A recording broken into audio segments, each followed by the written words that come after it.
Thank you, Chairman Sir, for the opportunity.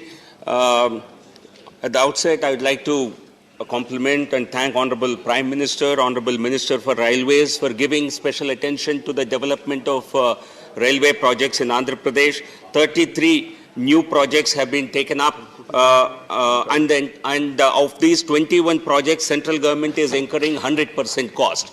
But there are 6 projects where state government was expected to share cost of the construction, cost of new lines, but the state government has expressed its inability. So I would like to request the Honorable Minister to engage with the state government and find innovative ways of funding them, because the state government has no funds and it has expressed its inability.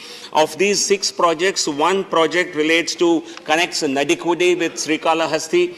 Both this route connects all the underdeveloped or backward regions of Andhra Pradesh, and if this project can be taken up, it will certainly help economic development of this region. And also on the Guntur-Guntakal route, the Ministry of Railways has taken up this project at a cost of 3,600 crores. The doubling cost, and the Railways is incurring the entire cost on this. But I would like to request Honorable Minister to bring in Narsaraopet, a very important town in the district in Guntur district, which is unconnected to Hyderabad, Secunderabad, the erstwhile capital of the state.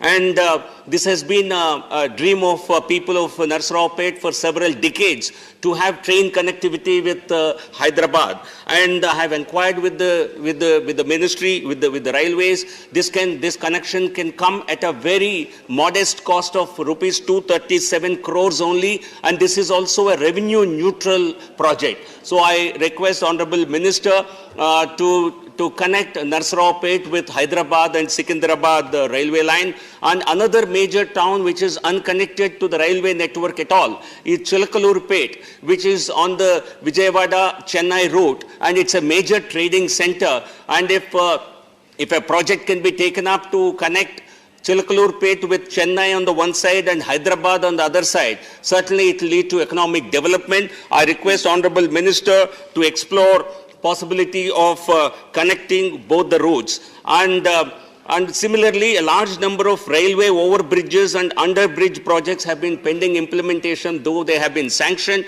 And I request Honorable Minister to have a review with the state government and ask them to fund, because these projects they can really eliminate a large number of accidents that happen because of the want of these bridges. So the state government must be compelled to contribute to the construction of these railway bridges, and this is what I would request, Honorable Minister.